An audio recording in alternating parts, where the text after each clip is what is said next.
Regardez. Donc on va continuer.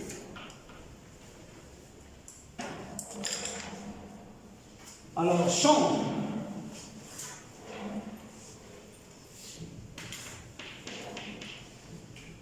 Chante. Veille. Créer.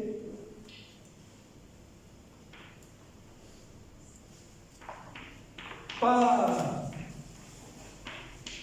Inspire.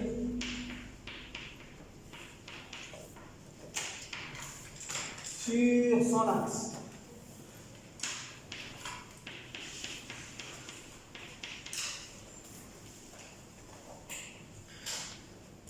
Alors on nous dit, inspire linéique. Qu'est-ce que ça veut dire linéique? Très bien. Linéique. Alors elle est égale à quoi? Ça veut dire filiforme. Pourquoi filiforme? Parce que vous avez la longueur de la spire L égale à 2 pi fois le rayon. Et vous avez la section, elle tend vers 0. En fait, la section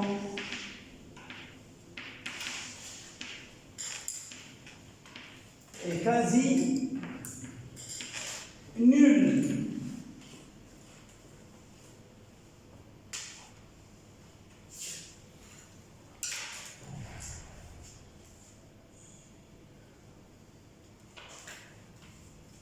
Circulaire. Donc, il n'y a rien à expliquer. Circulaire, ça veut dire sous la forme d'un cercle. Ça veut inspire, ou bien une boucle de courant, ou bien un anneau, ou bien un cerceau, ou bien ce que vous voulez. De rayon R est parcouru par un courant d'intensité constante I. D'accord? Alors, la spire, regardez, si je la dessine,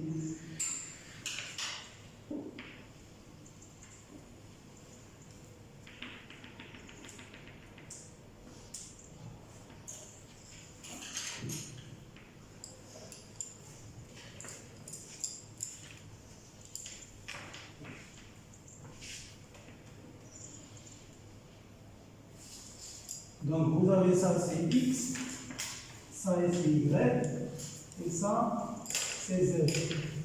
Donc vous avez EZ, EX, EY. Donc c'est ça la suite. Alors, si vous le regardez par ici, qu'est-ce que vous voyez?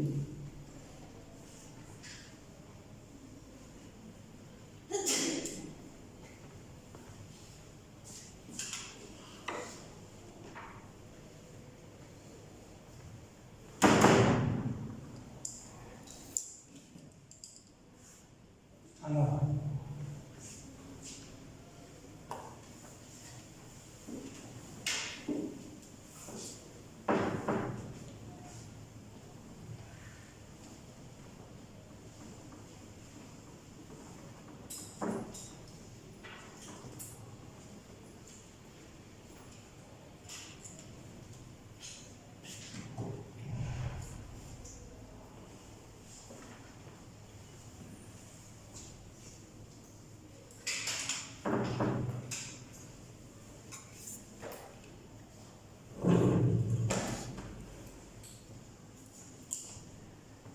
regardez s'il vous plaît. Si je regarde de ce côté-là, que je vais numéroter par le côté 1. Alors, qu'est-ce que je vais voir?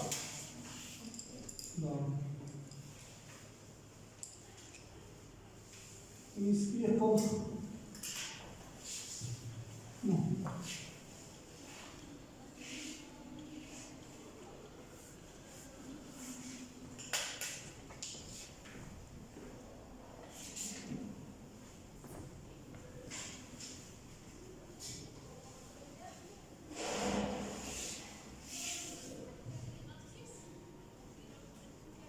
Donc ça, c'est une face.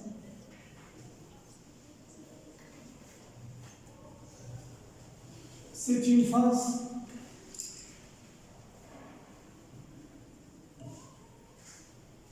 nord. Ça, c'est une face nord.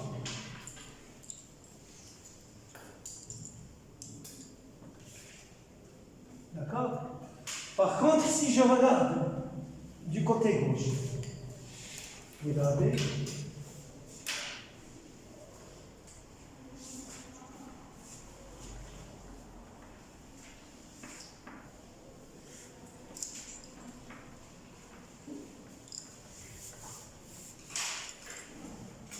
Qu'est-ce que je vais voir? Le courant, il tourne comme ça, non? Regardez.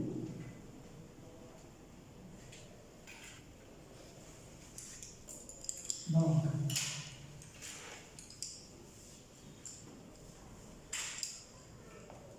alors si je trace ici, je vais pouvoir mettre un S. Donc, c'est une face sud.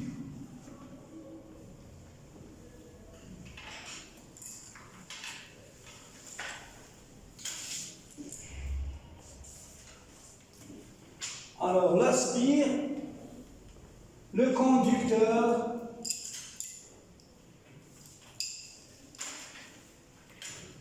il présente quoi? La symétrie. Il présente la symétrie.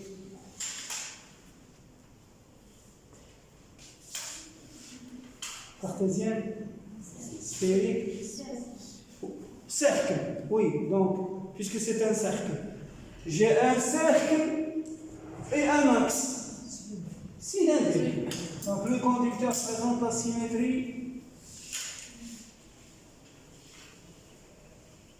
cylindrique.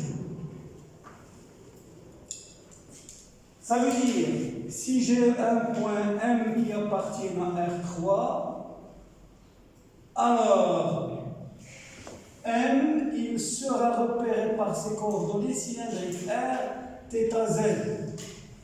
La base de travail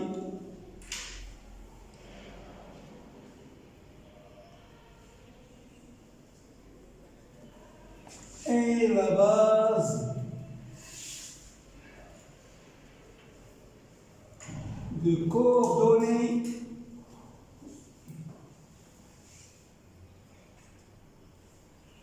cylindriques ER, Eθ, EZ.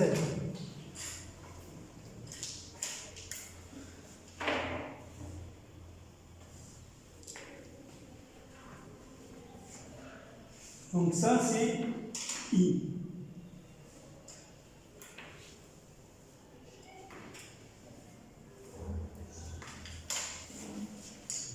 Alors regardez s'il vous plaît donc. Regardez votre schéma et dites-moi, la spire, elle appartient à quel plan? La spire appartient au plan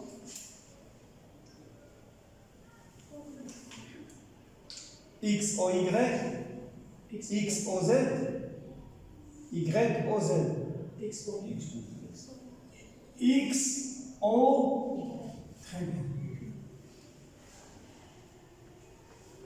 Maintenant, si je veux l'induction magnétique en un point M de l'espace, je suis en coordonnées sphériques, en coordonnées cylindriques.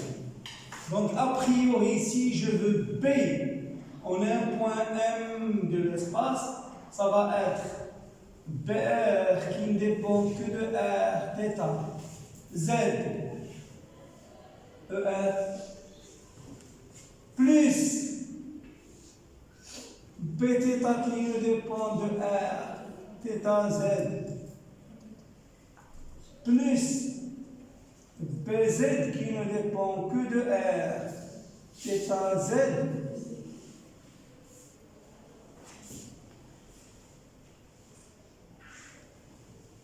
Donc, a priori, j'ai 3 composantes et chaque composante dépend de 3 variables. Je vous pose une question. Est-ce que la spire admet une invariance par translation? La spire n'admet aucune invariance par translation. Ça, on l'a dit dans le cours. D'accord?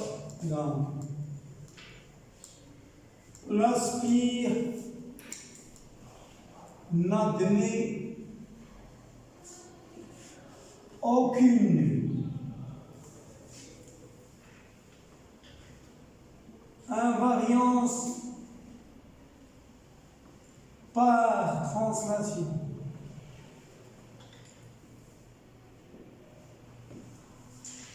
Aucune invariance par translation. La spire n'admet aucune invariance par translation. Bien. Est-ce que la spire admet une invariance par rotation? Oui. Autour de? Oui. Si vous tournez la spire autour de l'axe OZ, autour de O, elle est invariante. Elle est invariante. Donc la spire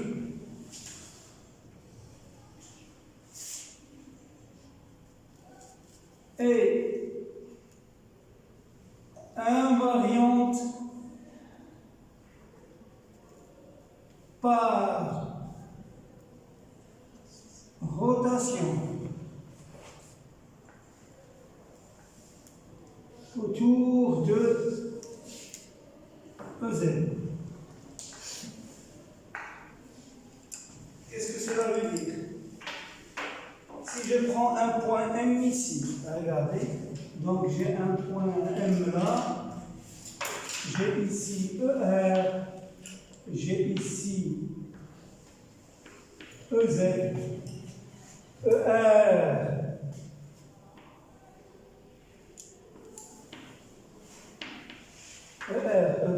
EZ. Alors, ce point, je peux l'appeler O', donc j'ai O' égale à Z. J'ai O'M, donc là c'est le point M, repéré par R, θ, Z. O'M égale à R. Alors, si je tourne le point M autour de l'axe Z en décrivant un cercle, est-ce que le champ magnétique ou bien l'induction magnétique B, est-ce qu'ils vont changer en module? Non. Donc, en vertu de l'invariance par rotation autour de EZ, je peux dire que B ne dépend pas de θ.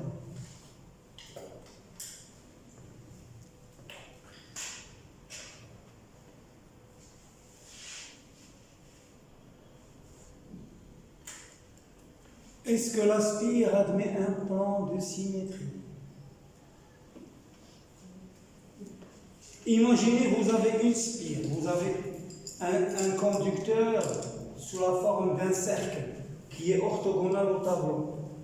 Je vous donne un couteau et je vous dis de me découper le conducteur de manière symétrique, de telle sorte, ou bien de manière à avoir 2 conducteurs dans lesquels circulent deux courants symétriques.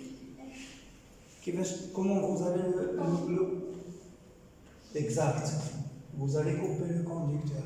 Ça veut dire, le plan de symétrie, c'est quel plan? X au Y, ou bien X au Z, ou bien Y au Z. X au Y. C'est un plan de symétrie. Donc, la spire admet un plan pi de symétrie, d'accord, qui s'identifie à quoi? À X au Y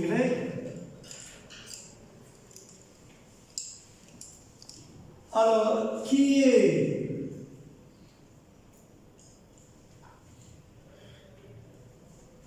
engendré par quels sont les vecteurs de ce plan? Très bien, par EX, EY, ou bien, je suis encore dans les cylindriques.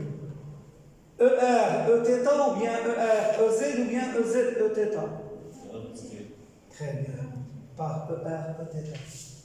Ou bien ER, Eθ. Ça veut dire quoi? Ça veut dire que si vous prenez un vecteur V qui appartient au plan pi, vous avez V, il peut s'écrire sous la forme alpha EX plus bêta EY, ou bien alpha prime ER plus bêta prime ET.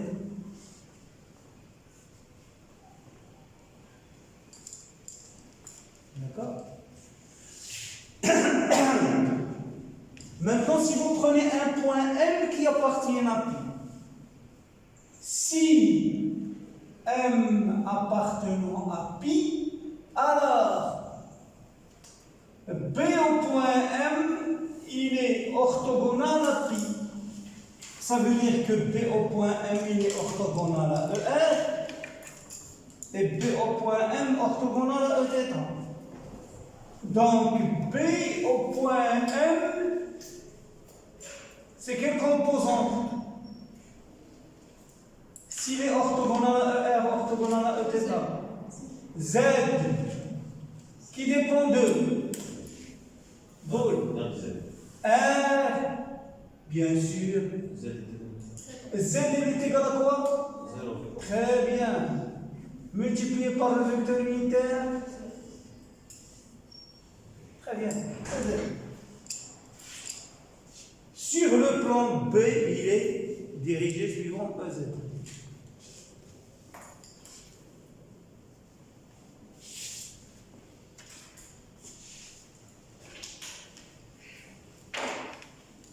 Je continue.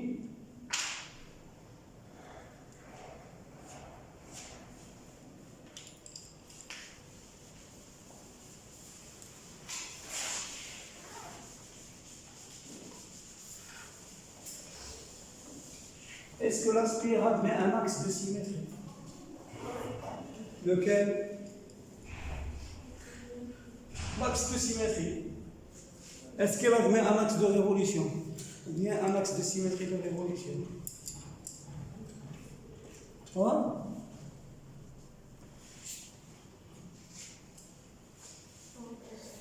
Où EZ? La spire est invariante par rotation. Donc EZ, c'est un axe de symétrie de révolution. Donc, EZ est un axe de symétrie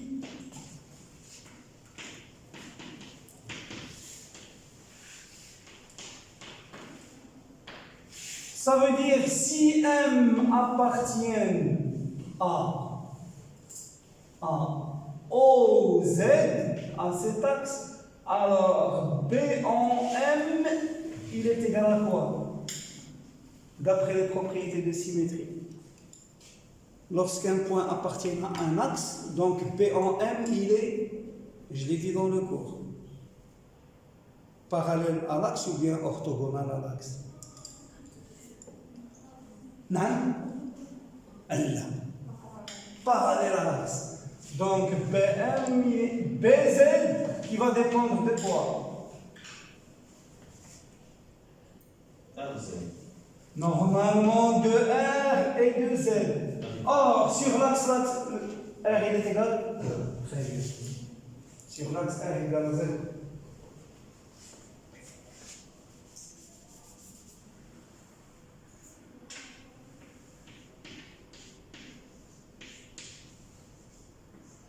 EZ. Ok?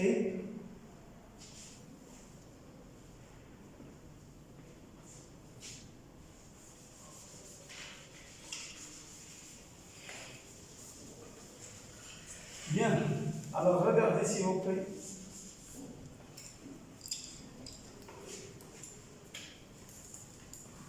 Maintenant,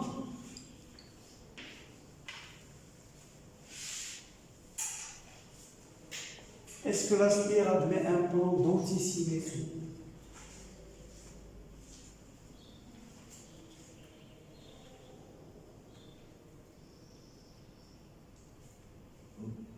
Antisymétrie.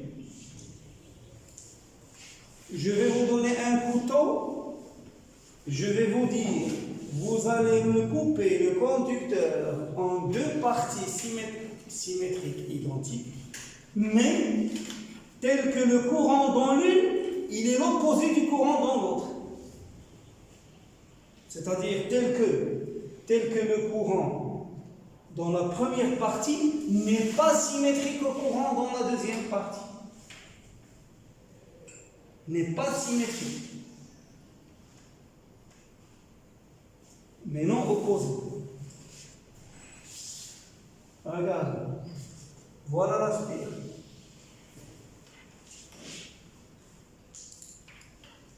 Je veux la couper en deux parties. Non symétriques. Antisymétriques. J'ai dit que si je veux la couper en deux parties symétriques, je dois la couper comme ça. Maintenant, je veux la couper en deux parties antisymétriques. Si je la coupe comme ça, c'est bon ou non? Non, elles ne sont pas symétriques. Elles auraient été symétriques si le courant ici il descend, ici il descend. Ce sont deux parties antisymétriques. Je peux la couper comme ça, etc.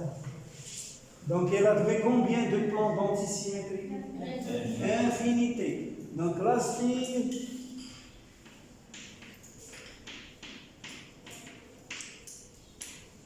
admet une infinité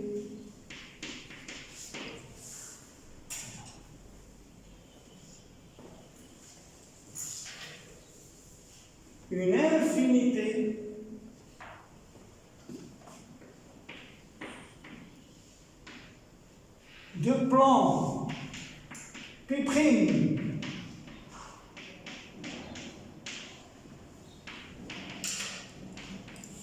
d'antisymétrie. Alors, engendrés par, quels sont les vecteurs? ER, EZ. ER, Eθ. Eθ, EZ. ER, EZ. Alors, si M appartenant à P', alors B en M, il est parallèle à P'. Ça veut dire que B en M, il doit parallèle à celui-là et parallèle à celui-là, c'est-à-dire parallèle au plan. C'est une combinaison, non pas parallèle à celui-là et parallèle à celui-là, c'est une combinaison linéaire de celui-là et de celui-là. Donc c'est BR qui dépend de quoi? RZ plus B indice Z qui dépend de RZ.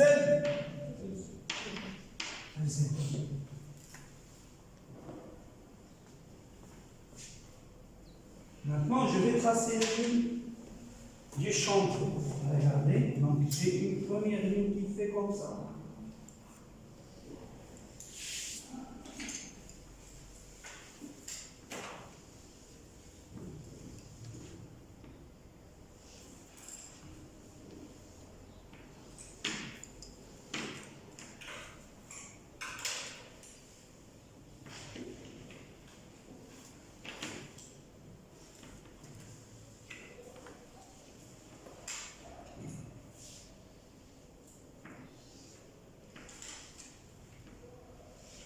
Vous voyez comment ils font les lignes du champ.